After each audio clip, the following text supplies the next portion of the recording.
Good afternoon. The annual stockholders meeting of JG Summit Holdings Incorporated is broadcasting live from the Summit Hall of Robinson's Equitable Tower in Ortigas Center, Pasig. We would like to acknowledge and thank the following members of the Board of Directors of the corporation present here at the venue and those joining us virtually. Here at the venue, we have the following: Mr. James L. Go, Mr. Bina Gokongwei, Mr. Lance Gokongwei, Mr. Patrick Henry C. Go, Mr. Johnson Robert G. Go Jr., Mr. Antonio L. Go, former Chief Justice Artemio V. Panganiban, and Ms. Bernardine C. Joining us online is Mr. Antonio Jose U. Periquet Jr. Also joining us today are other officers of the corporation, representatives of our external auditor, CSIP Gores Velayo & Company, and representatives of Grant Thornton Philippines for the validation of the results of this meeting. We would like to remind stockholders who have registered to vote live during this meeting to scan the QR code that will be flashed on screen. Let us now start the meeting. Please welcome our beloved chairman, Mr. James L. Go. Good afternoon, ladies and gentlemen. Welcome to the 2026 Annual Stockholders Meeting of JG Summit Holdings. May I request the Corporate Secretary to please certify on the sending of notices to the stockholders and to the existence of a quorum for this meeting. Mr. Chairman, I hereby certify that notice of this meeting had been sent to the stockholders of record as of April 10, 2026 via the following methods. First, by publication in the Manila Standard and the Business Mirror for 2 consecutive days, specifically on April 22 and April 23, 2026, in both online and print formats. Second, by posting on the website of the corporation. And third, by disclosure to the Philippine Stock Exchange. Thus, the stockholders have been notified of this meeting in compliance with applicable rules and regulations. Mr. Chairman, I hereby certify that there are present in this meeting via remote communication or by proxy stockholders entitled to vote representing 84.60% of the corporation's total outstanding shares, and that this meeting is therefore competent to transact the business provided for in the agenda. There being a full quorum, the annual meeting of the stockholders of JG Summit Holdings is hereby called to order. May I request the Corporate Secretary to share with us the rules and procedure for this meeting? The rules and procedures are set forth in the definitive information statement and in the explanation of agenda items integrated into the notice of this meeting. All tabulation results for this meeting are subject to validation by Grant and Thornton Philippines. For the information of the stockholders who are here with us now, during this live broadcast, the corporation has requested stockholders to send their questions or comments by email. Questions which were received by May 5, 2026 have been collated and selected questions will be answered later on. The corporation will reply to the questions and comments not taken up during this meeting through email. Let us now proceed to the next item in the agenda, the approval of the minutes of the annual meeting of the stockholders held on May 15, 2025. Mr. Chairman, copies of the minutes have been distributed to the stockholders by providing the link to the said minutes in the information statement and by showing the QR code on the screen prior to this meeting. Mr. Chairman, since copies of the minutes of the previous annual stockholders meeting was made available to the stockholders prior to this meeting, I move that the reading of the minutes be dispensed, and I request that all votes without restrictions be recorded in favor of its approval. I second the motion. Mr. Chairman, the minutes have been approved as submitted by votes representing 84.53% of the total outstanding shares of the corporation. Since it has been moved and seconded and there are no objections, the reading of the minutes is hereby dispensed with, and the minutes are hereby approved as presented.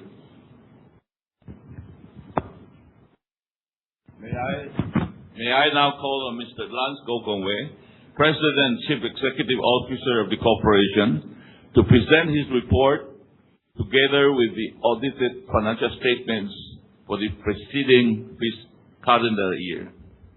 Good afternoon. JG Summit's continuing operations benefited from strong travel, leisure, and consumer demand in fiscal year 2025, driving a 9% increase in revenue to 369 billion pesos. Airline and property delivered double-digit top-line growth, while food and beverage posted steady volume gains. These figures exclude JG Summit Olefins following the mothballing of our petrochemical complex. Core profits and net income from continuing operations declined to 36 billion pesos, mainly due to the absence of a 7.9 billion merger gain booked in 2024. Excluding one-offs, recurring net income improved year-on-year to 31.5 billion, supported by leisure strength and mark-to-market gains.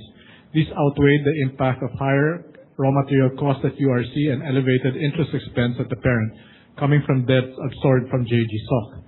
Including the results of our discontinued chemical operations and its related 114 billion peso impairment, we closed 2025 with a reported net loss of 88 billion pesos. On the key results of our business units, beginning with URC, the sustained volume momentum in branded consumer foods, sugar, and URC Malaysia lifted revenues by 4% to 168 billion. Operating income slid due to higher input costs in our Philippine coffee business. Excluding coffee, EBIT rose 7% in 2025, supported by the overall branded business. Net income dropped by 13% to 10 billion pesos, impacted by a one-time impairment in the packaging business. Nonetheless, URC declared 5% higher dividends at 2.1 peso per share for first half 2026. Sales momentum in the Philippines remains strong, and the expansion of our pet food business into modern trade and new categories is also showing promising results. Robinsons Land posted a 13% revenue growth, driven by robust performance in malls and hotels on the back of higher consumer spending and recovery of tourism. Sale of lease-to-own and ready-for-occupancy units also aided the top line. Lower earnings from joint ventures tempered EBITDA growth, and despite higher depreciation, net income still rose 8% to 13.5 billion pesos. RLC completed several projects, including the Plaza Bagong Silang and Robinsons Pagadia, along with the launch of new offices, work-able centers, and warehouses. It also infused 9 malls into its REIT, raising 21 billion pesos through 3 block placements, and helped RCR to be included in the PSE Index beginning February 2026. Cebu delivered a robust performance in 2025 with double-digit revenue growth fueled by a record 26.9 million passengers alongside higher cargo volumes. Cebu expanded its fleet to 100 aircraft and improved its market share to 56% domestically and 22% internationally.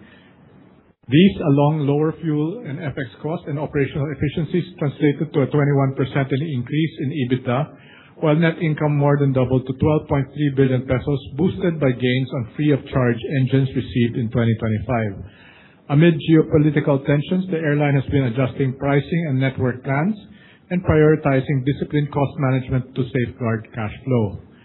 On core investments, our share in Meralco's net income grew 12% to 13 billion pesos, driven by strong power generation results and higher retail electricity volumes. Equity income from Singapore Land rose by 7%, supported by improved performance from all its investment properties. Lastly, PLDT paid 1 peso per share less in 2025, while BPI distributed 10% higher dividends. Focusing on our ecosystem plays, GoTime Bank expanded its customer base to 8.3 million, with deposits and customer loans up 70% and 129% year-on-year respectively to over 40 billion and 66 billion pesos. In logistics, DSSI delivered operational gains from fleet expansion and better utilization and rolled out 23 electric vehicles before 2025 ended. And lastly, Lipad served 2.7 million passengers, up 14% with double-digit growth in both domestic and international travel.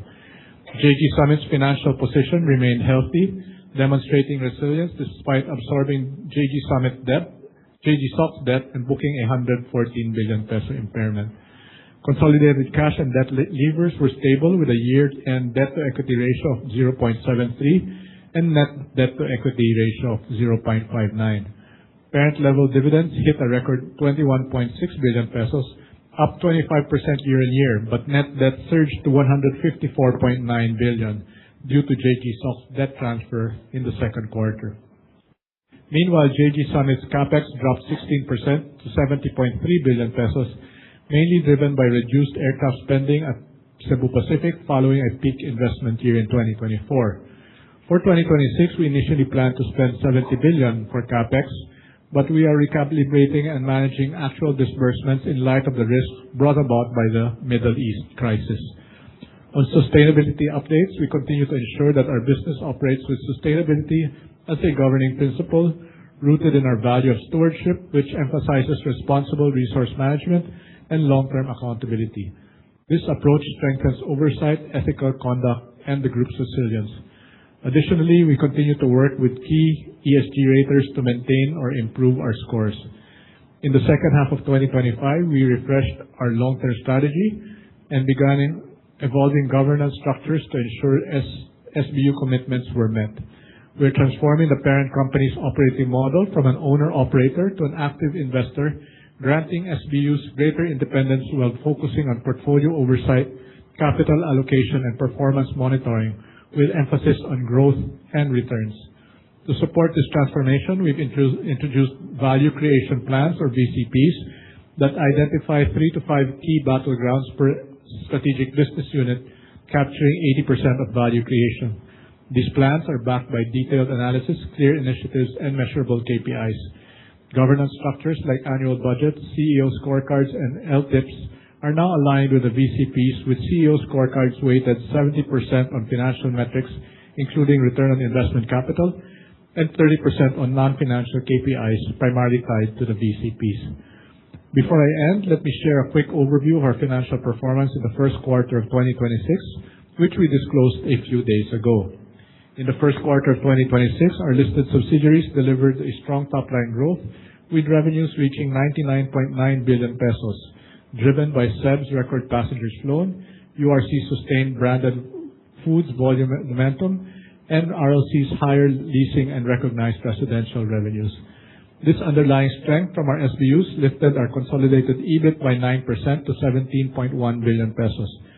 However, core net income was tempered by higher parent-level interest costs from absorbed debt, increasing minority shares from RLC's REIT, and softer sugar prices in URC.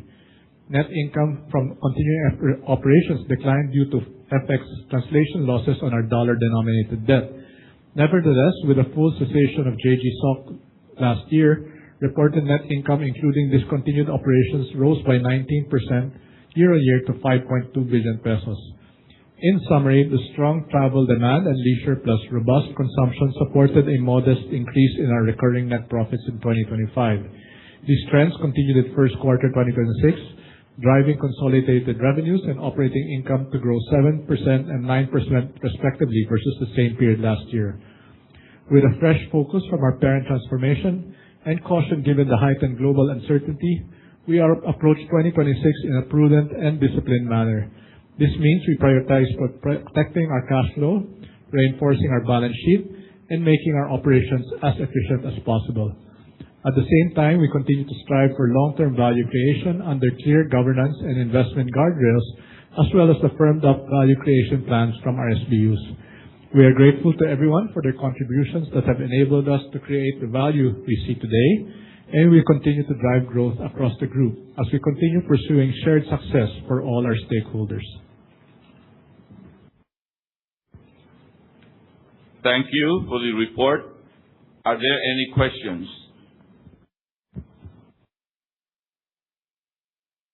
If there are no questions from the floor, the chair will entertain motion to note the report of the President and approve the audited financial statements for the preceding fiscal year.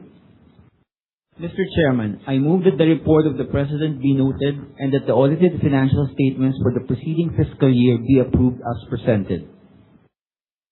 I second the motion. Are there any objections?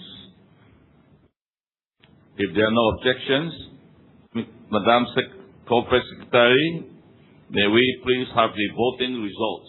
Mr. Chairman, we are pleased to report that stockholders representing 84.48% of the total outstanding shares of the corporation have approved the audited financial statements of the corporation for the preceding calendar year as presented. The report of the President is accordingly noted, and the audited financial statements for the preceding fiscal calendar year are hereby approved as presented. We now go to the election of the members of the Board of Directors. May I request the Corporate Secretary to read the names of the nominees. Mr. Chairman, in accordance with the nomination process stated in the bylaws of the corporation, the following have been nominated as members of the Board of Directors: Mr. James L. Go, Mr. Lance Y. Gokongwei, Ms. Robina Gokongwei Pe, Mr. Patrick Henry C. Go, and Mr. Johnson Robert G. Go Jr. And as independent directors, Mr. Antonio L. Go, Mr. Artemio V. Panganiban, Ms. Bernardine T. C., and Mr. Antonio Jose U. Periquet Jr. There being no other nominations, the Secretary is hereby directed to cast the affirmative votes in favor of those nominated. Mr. Chairman, the affirmative votes in favor of those nominated have been tabulated, and the following are hereby declared as the duly elected members of the Board of Directors of the corporation for the ensuing year until their successors shall have been elected and qualified. Mr. Chairman, shown on the screen are the numbers of affirmative votes of each director. Thank you, and congratulations to the elected members of the Board of Directors of the corporation for 2026. The next item in the agenda, which is the appointment of the external auditor of the corporation, the accounting firm of C.C. Gores Velayo and Company. Madam Secretary, may we have the voting results? After tabulation of the votes, the reappointment of C.C. Gores Velayo and Company as external auditor of the corporation has been approved by shareholders representing 84.53% of the total outstanding shares of the corporation. Thank you. The accounting firm of C.C. Gores Velayo and Company is hereby appointed as the external auditor of the corporation for the calendar year 2026. Let us proceed to the next item in the agenda, which is the ratification of the acts of the Board of Directors and its committees, officers, and the management of the corporation. Mr. Chairman, the list of acts for ratification of the stockholders are shown right now on the screen. A copy of the said list have also been distributed to the stockholders present by showing the link and QR code to the said list on the screen prior to the meeting. Madam Secretary, can we please have the voting results for this item? After tabulation of the votes, stockholders representing 84.47% of the total outstanding shares of the corporation have confirmed and ratified the acts of the Board of Directors and its committees, officers, and the management of the corporation for the period beginning from the last annual stockholders meeting up to the current stockholders meeting, as duly recorded in the corporate books and records of the corporation. Thank you, Madam Secretary. The acts of the Board of Directors and its committees, officers, and management of the corporation for the period beginning from the last annual meeting of the stockholders up to current meeting of the stock, as duly recorded in the books and records of the corporation, are hereby confirmed and ratified. We will now respond to questions which were earlier submitted via email. The questions will be answered by the President and CEO, Mr. Lance Gokongwei. Mr. Lance, we have received the following questions from our shareholders. For our first question, could you provide us with an update on your talks with potential buyers for your petrochemical business? As mentioned in our previous earnings call, we have engaged a global specialist in petrochemical asset sales, international process plants to support our divestment process. We continue to explore various options, including having the buyer operate the plant's assets in place in Batangas, an alternative option that would involve relocating the assets to a buyer's preferred location. We are still in the due diligence phase with 3 potential buyers from earlier this year. Separately, the shutdown has significantly reduced JG SOC's losses, and starting this year, these are expected to fall substantially below 2 billion pesos annually. Mr. Lance, we have another question. What are the implications of recent geopolitical events for JG Summit as a group? As discussed in the last earnings call, geopolitical developments are impacting JG Summit through input costs and forex movements. We are continuously recalibrating our 2026 forecast and conducting various analysis amidst fuel price uncertainty. On a consolidated basis, a sustained crude oil price of $100 and $200 for jet fuel per barrel could reduce equitized core net income by around up to 6 billion pesos per quarter. To mitigate these impacts, URC is strengthening supply resiliency, working closely with logistics partners to manage higher freight costs, and implementing cost savings and pricing actions. Cebu is adjusting fares and network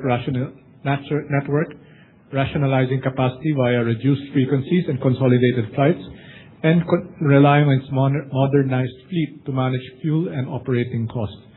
Meanwhile, RLC is mitigating risk through energy cost, hedging, operational efficiencies, and disciplined CapEx management, and an agile sales redevelopment towards more stable, remittance-driven markets.